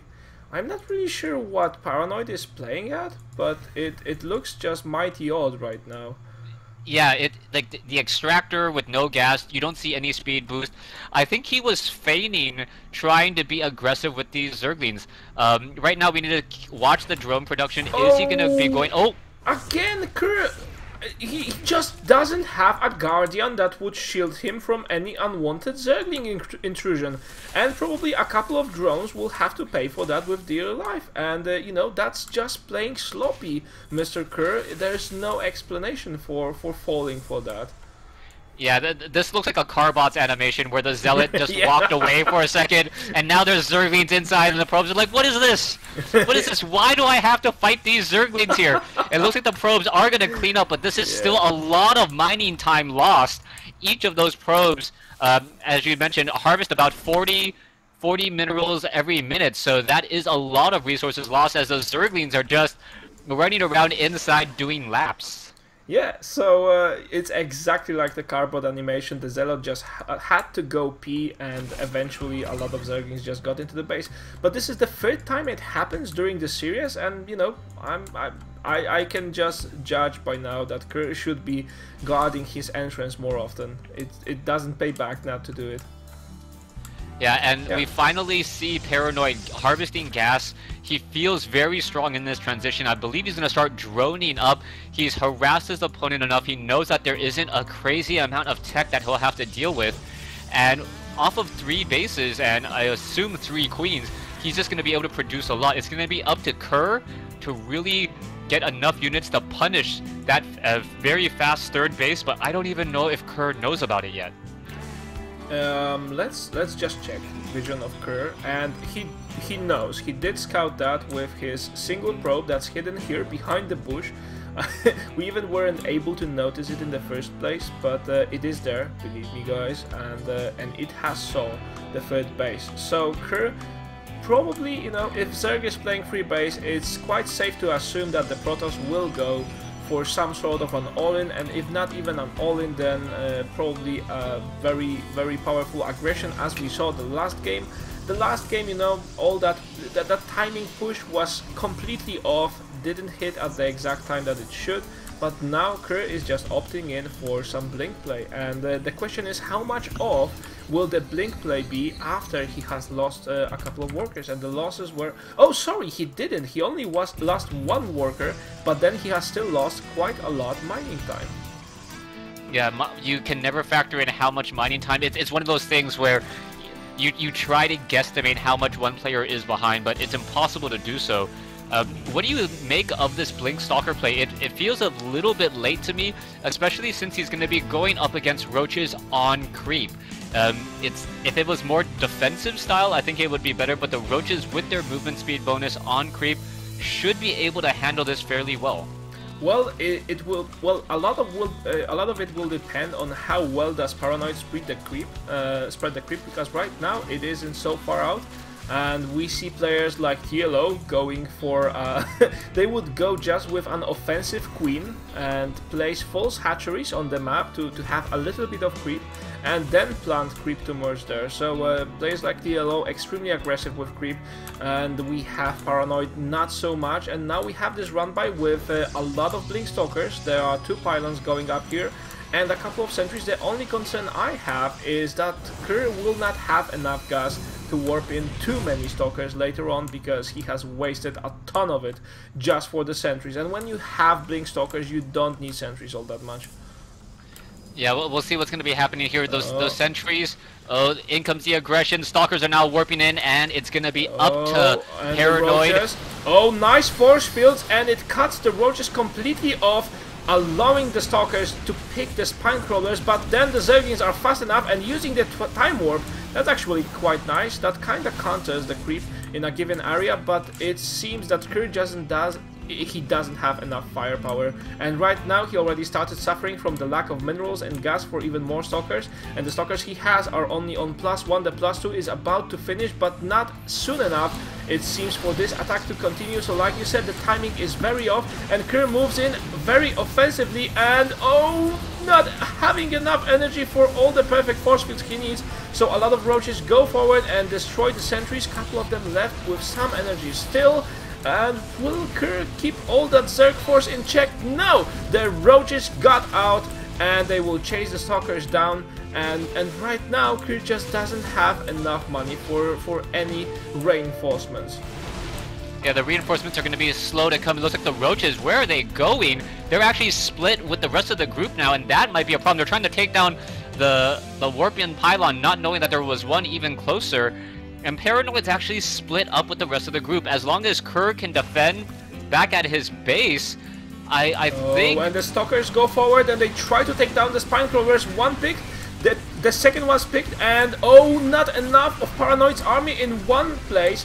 And Kerr, even though he's down in supply, he has done extremely well in this battle and shouldn't have in the first place, because it was a mistake of Paran0id just splitting his army too much. A couple of roaches on the map would be enough to pick a proxy pylon, and now he is suffering. He will be, of course, just morphing 9 more roaches. We see a follow-up on Kerr's side, and that is the Dark Shrine. So Kerr is growing desperate. He knows that this attack more or less has failed, even though he has traded well enough. No, he didn't trade. Well, it is kind of okay-ish. So even though he didn't kill, he was effective at the trades, but then Paran0id is still alive, and Kerr doesn't have a follow-up from here. This is all looking rather strange here. The mothership core is low on energy, and it really needs those time warps in the right location. And if you do throw down a time warp, you need to then start utilizing the superior range on those stalkers to make the roaches actually walk through the time warp. It only affects... And a ton of Dark Templars being warped in and sent across all the map, and Paran0id sees that, and Paran0id thinks, oh, holy crap, Wow, does a very nice block with his army here to avoid letting anything in. And now he has an overseer, so this is easy peasy for him to clear. Although he loses his third base due to the superior damage of those Dark Templars. But then I would say that Paran0id still has a very decent advantage. Kerr in the background wasn't even able to secure a third. Yeah, so here we are two bases, I don't know what the harvester count is, but things are looking fairly good. Kerr should be able to follow this up, perhaps with another army addition, or perhaps throwing down a third base at this point, but you can see a lot of drones coming in from Paran0id, even though he doesn't have the bases up. Yeah, well, he takes... So he takes the third back, he takes his fourth base, and he also plants a macro hatch here. So after this, Paran0id is quite certain, okay, I'll be able to just jump up and produce a mass of units once I get my hatcheries up, and I will kill you straight up. And Kerr has warped in a ton of zealots, so Paran0id will need to be careful not to go for any zerglings. And also Kerr playing extremely defensively, trying to secure this fourth. He destroyed the rocks, but before he goes for the fourth, he goes for 4 cannons here just to protect it. Now, having one pylon to support that, not the best thing in the world, but hey, you gotta do what you gotta do.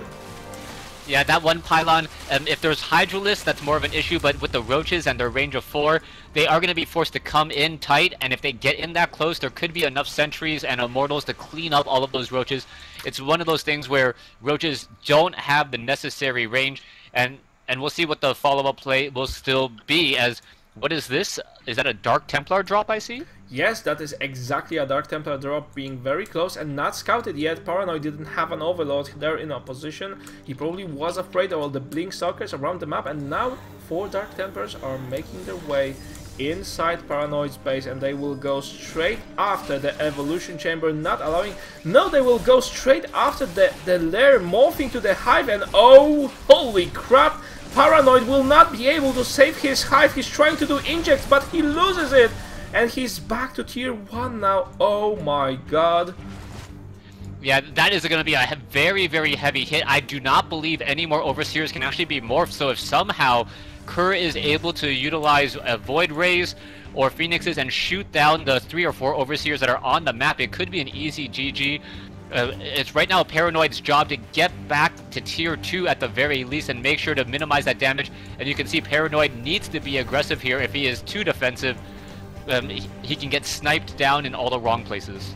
Oh, and Paran0id just... He goes in for the kill. He doesn't have a bank, he doesn't have a follow-up, and he goes in for the kill. That may cost him a lot, and Kerr is looking strong. He has 2 Archons with his army, and luckily Paran0id just let it go. He saw, okay, I don't have an advantage really. I need to reproduce more units. I need to build up a bank. This is not the moment where I should be attacking, and I just wonder what Paran0id will be switching to. He already has the lair on his natural, and he probably needs to make it to a hive and then switch to Broodlords perhaps. Yeah, Broodlords would be a very, very good call. I think even Swarm Host would be a good call right now, as there's not that much, like, gas is going to be an issue for what we see so far coming in from Kerr. Dark Templars, Colossi, all of those are very, very gas-intensive units, and there's really no reason that Paran0id or Kerr needs to be forced to train any observers at this point. He has no detection. I don't think... Oh, Kerr going for a relentless assault with even more Dark Templars. There are no Spore Crawlers in the main, and uh-oh, the Evolution Chamber gets destroyed. Oh, holy smokes. This is not going the way Paran0id would like it to go, and... I'm not saying that Kerr will claim the victory, but again he takes down the main, and this is so freakishly annoying, and Paran0id probably going out of his mind right now, and he knows he should have played it better. He wonders, why didn't I put a Spore Crawler here? Oh my god. Yeah, this is right now most frustrating for any Zerg player at this point. He has the necessary bases. He knows that he can build a large army. He's just getting picked apart and slashed apart with surgical attacks. The Zerg is better at very, very large engagements. A lot of units over-swarming your opponent. But 3 Dark Templars taking down 2 key buildings in under 20 seconds, that's just gotta hurt. Yeah, you're exactly right, and Kerr by now has his death ball. He has only one Archon. Where did the other one go? We don't know. He probably crossed the street with the chicken, and he's gone. So this is the reason why the chicken don't cross the street usually. And Kerr just having this solid army, solid upgrades, and he'll be going against this mass. But will it be enough? Oh no! Zealots at the front will just soak up all the damage, and Paran0id's army is just getting slaughtered here, guys, and that's not even enough with the Zealots now. Stalkers come into play, and the Colossi in the background. This is so much damage, and all the Zergs have just been annihilated. Oh, Tassadar would be proud of you. Yeah, that was a beautiful play. Those time warps slowing down the roaches, the blink stalkers blinking behind the Zealots so that the Zealots could take. That was a perfect position. I thought Kerr was going to be in trouble, but are we going to see more Dark Templars once again? No, it looks like the Overseer's there. Nope, it's going to get handled before it even starts. And Kerr goes for a very powerful counter-attack, and now, oh, Paran0id is too late with the Vipers. If he had the Vipers in that engagement, he would be able to take out the Colossi. Now with just a Roach Force here, against so many Mortals and Colossi, it's not enough! And Paran0id losing the numbers as we speak. His supply is dropping like crazy, and we have GG, and Kerr in fact has got back to the game and won it. Wow.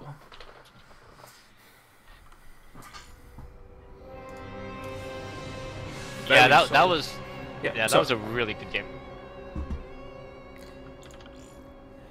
All right. Just so you know, I can join the game now. So let's do this. Let's do this. All right.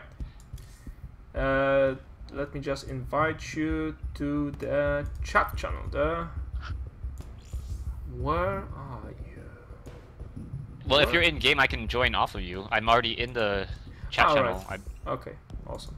So let's just wait for the players to host the game itself, guys. A reminder for you, you are able to win a Heart of the Swarm copy for you after the show match is finished. We'll be drawing one amongst the viewers. If you are the lucky winner, the only thing you need to be doing is just following us. If you follow us, if you follow this channel on Twitch TV, and you get drawn, then you know Heart of the Swarm is yours, and enjoy. In the meanwhile, we'll go for a 3-minute recess, let the players host the game and catch some breath, and we'll be back shortly.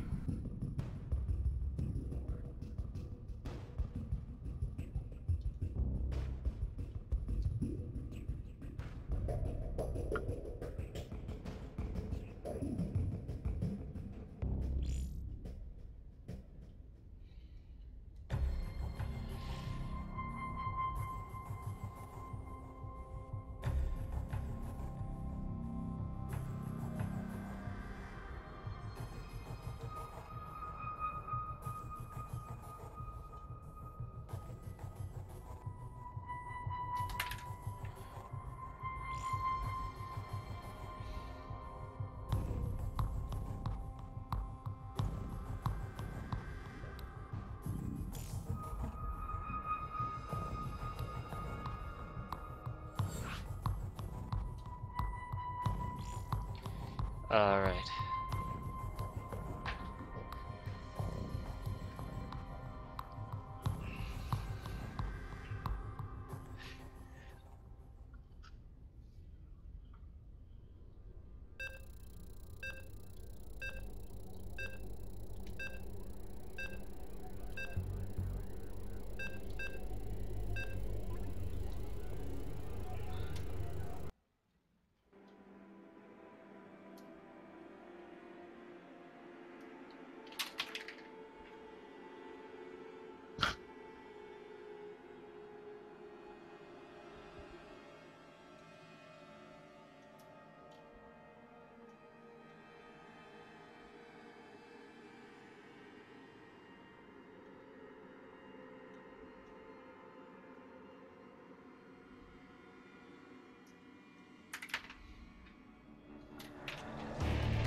Alright, are you guys ready for some more action?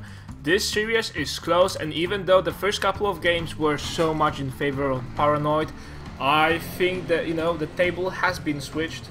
and it's quite different now. So you're in the game right now, right? Yes, I am in the game, Awesome. so I can watch and I can watch StarCraft 2 in all of its 1080p glory. Oh, so sweet. And you no longer need to watch my ugly face on the stream. That's also a huge plus. No, you have a very beautiful face. Oh, so sweet. I will send you some chocolates and flowers next time we see. Anyway, so let's introduce the players for those of you who have just tuned in. This is Acer's Paran0id spawning here in the left side of the Metropolis map. Meanwhile, at the 12 o'clock position, we have Kerr spawning as the blue Protoss. This is going to be, I guess, close spawns by air, the closest possible spawns you can have here. And the Overlord is going to get in position, take a look around, and pretty much know everything that Kerr is doing before Kerr even knows what he's doing. Yeah, and that's a nice way to sum it up. Oh, this is... No, sorry. For a second there, I thought it is earlier in the game. I just checked supply. This is not a temple. I was thinking I'm seeing a temple, but this is late for me. And I'm just seeing things and imagining them. Because, by the way, I love seeing very unstarted games with openings like temple. You know, you can't plan for that. After you go temple, all hell breaks loose, and you know, it's difficult to predict anything after that. Alright, what I am going to be concerned about is that Kerr is actually going for next... No, actually, no. It looks like he's going for an 18 Forge, followed by an 18 Nexus. Yeah, we'll see if that both... Yeah, even though he had so many minerals in store, right? Yeah, that actually is making my head scratch a little bit, and if we do see a lot of Zerglings come out from Paran0id, Paran0id will be able to run right in without a problem. Kerr will be forced to place down some unnecessary buildings to finish off this wall off in time, as the photon cannon is not yet started, the forge just finishing now.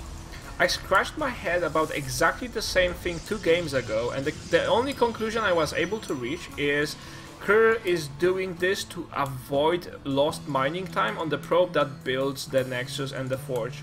So he decides, okay, I don't need it yet, and I can afford a later cannon, but instead I will not lose mining time just going with a probe and building that, and then going back and then going to build the Nexus. Does that make any sense to you? You know, yeah, that makes a lot of sense to me. I just don't know if it would be able to handle, say, a 10 pool, or if it could, say, handle like a 13 pool with a lot more early aggression. It doesn't seem that we'll have to worry about that, but Paran0id is already doing a very quick double expand. Natural expansion already up, and that third base should be pretty easy to saturate since Kerr is playing defensively, just going for photon cannons back at home. Yeah, and you know, Paran0id has this overload here, so he sees how many assimilators there are. He also has this one very annoying overload at the expansion, so he knows that Kerr won't be going for any sort of all-ins right now. He will just continue a standard play. Now, the timing about your gas geysers on the expansion is everything for the Zerg. This is why they keep hanging those spiky balloons, also called overloads, to find out what's going on. The gas timing tells you everything you need to know. Yeah, and so far, right now, Paran0id knows that a third gas is being established, or will be established soon. Paran0id now backing off, wanting to make sure that if oracles or phoenixes do start flying around, those overlords will be able to spot them. And I still don't know quite what to make what Kerr is doing. There's only 2 production buildings, 1 gateway, 1 robotics facility, and this almost looks like it could be a 2-base all-in if we see a lot of gateways thrown down right behind this. Yeah, if we don't, and by the way, no, we have the upgrade +1, so this probably will be an all-in. But Sentry Immortal, from the look of things, there is a robo here, so... but then Kerr is also known for using all these units to just go and secure himself a third. Like I said earlier, he was one of the players that have been well renowned for just going a lot of times for the free base play. He was one of the pioneers of the Protoss race who would play 3 bases instead of 2. Alright, so 3-base play in the future, or perhaps... no, it looks like it is the all-in. We see 5 additional gateways now warping in here. And this is going to be a very, very telltale sign whether or not Paran0id continues with heavy drone production or if he starts getting some defensive units.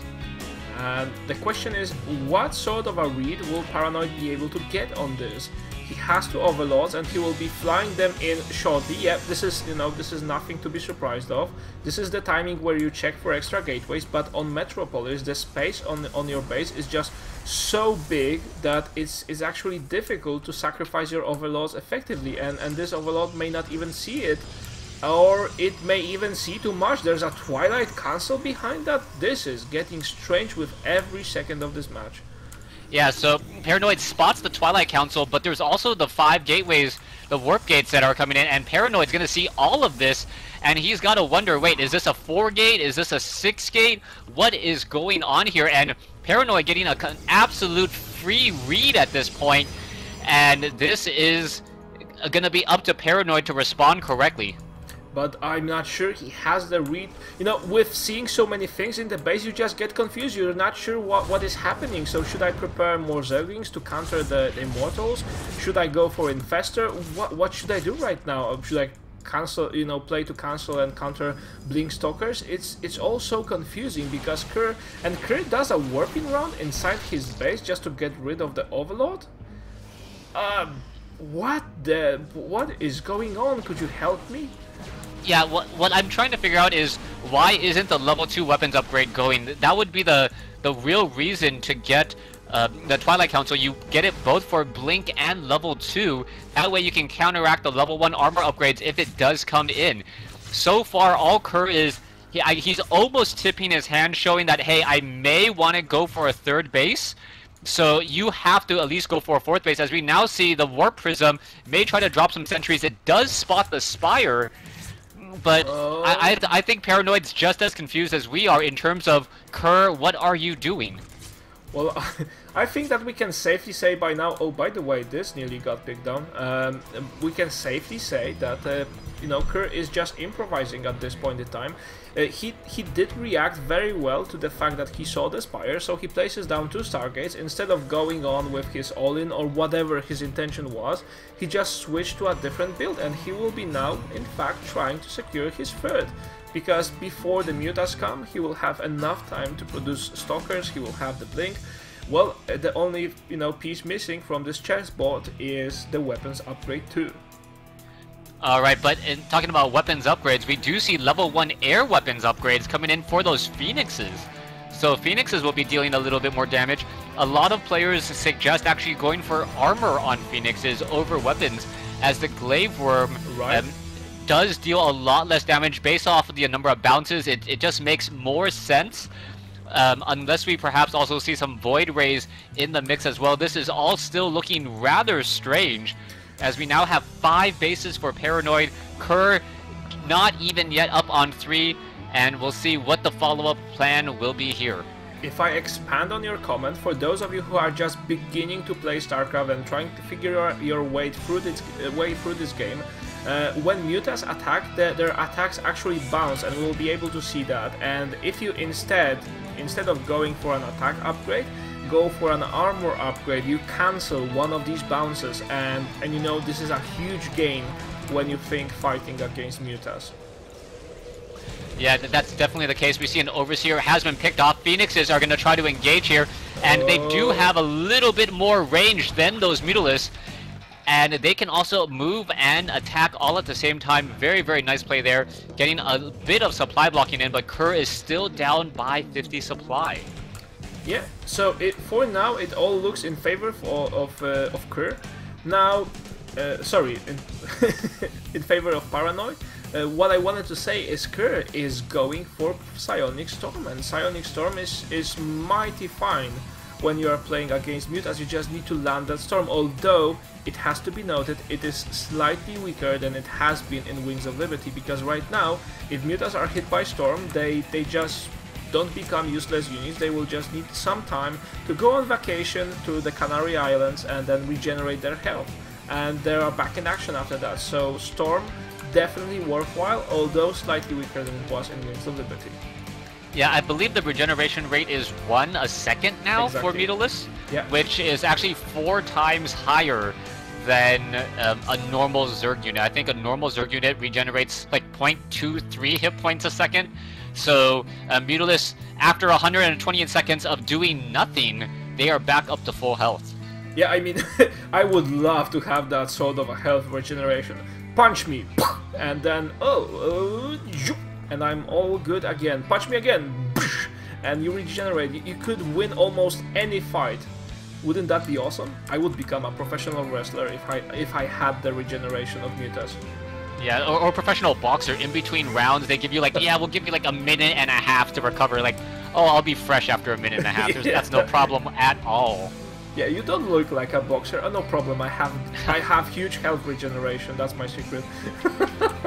Oh my gosh, 24 Mutalisks now flying into the base. Oh. Is this gonna be... Oh, Psystorm catching a lot of those Mutalisks off guard. Is another one gonna be coming in?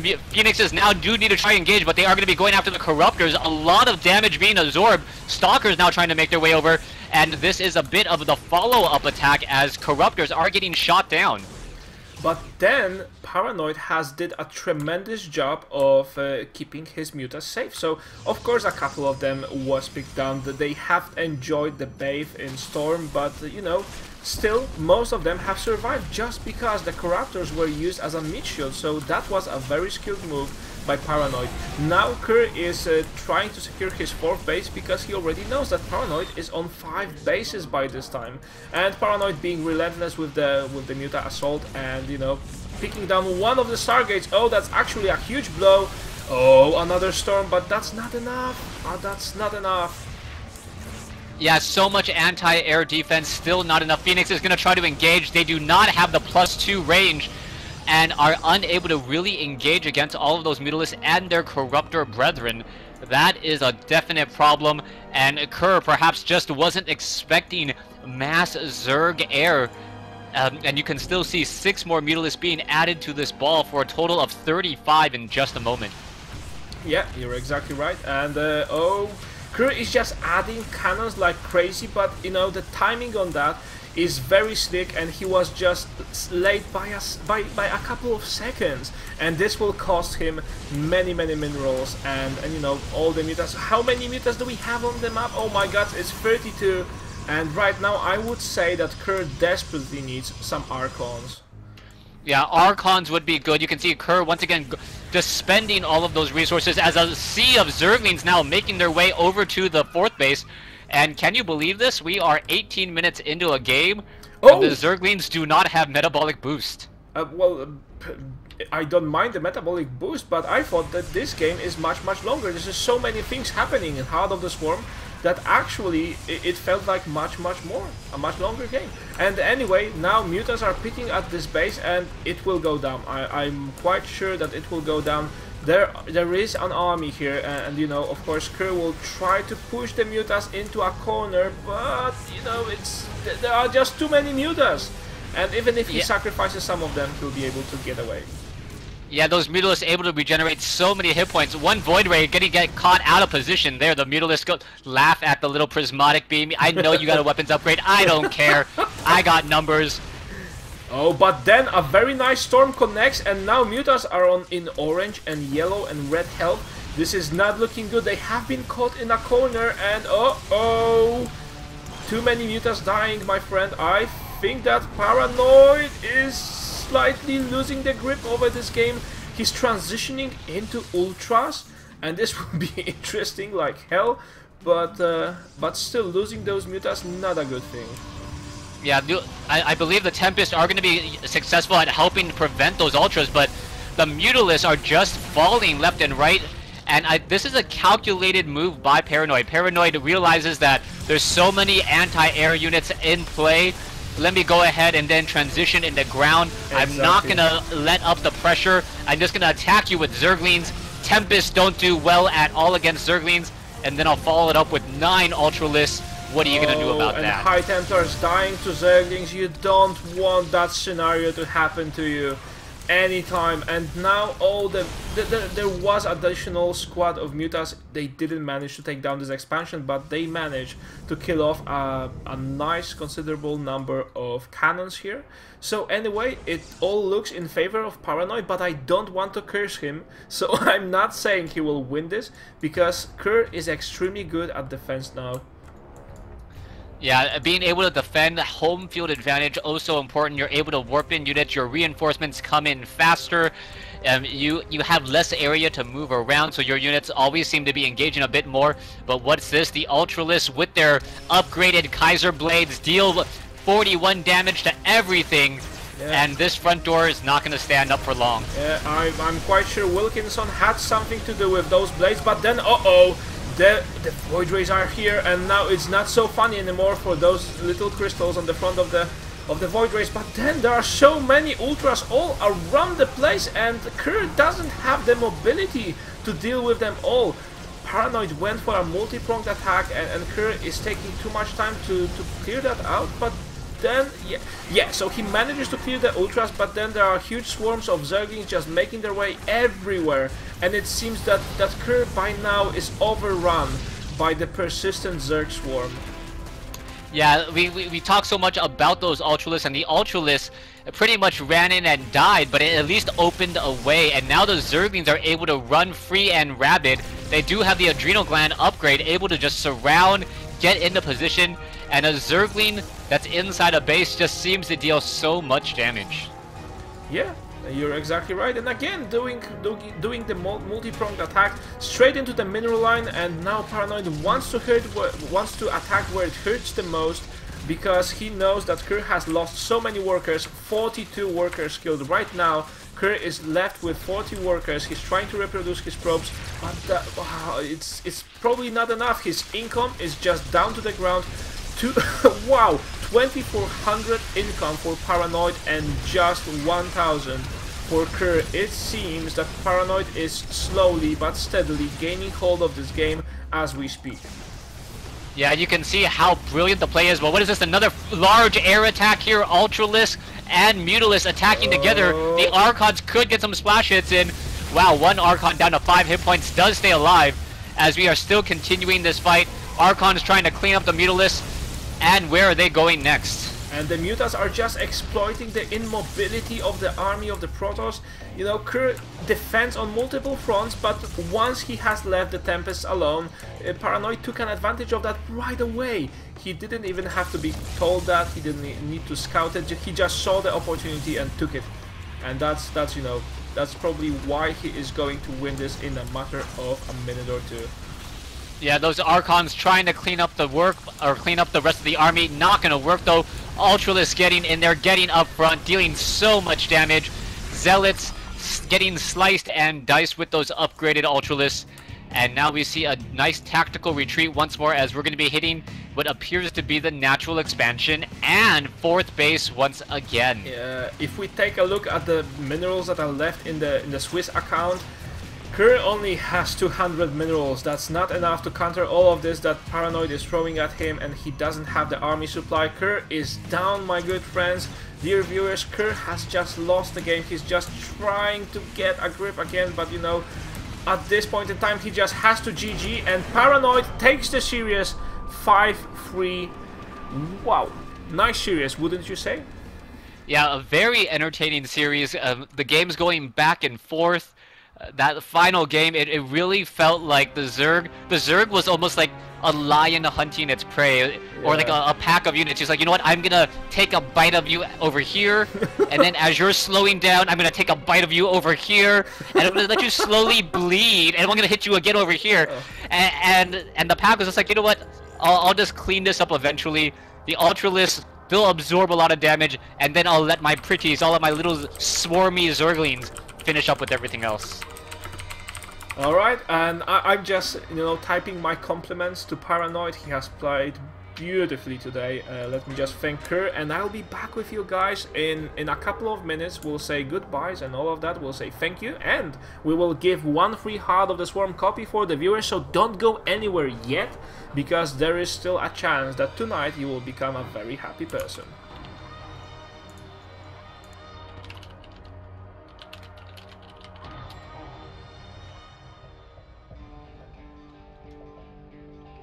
Is it okay to talk?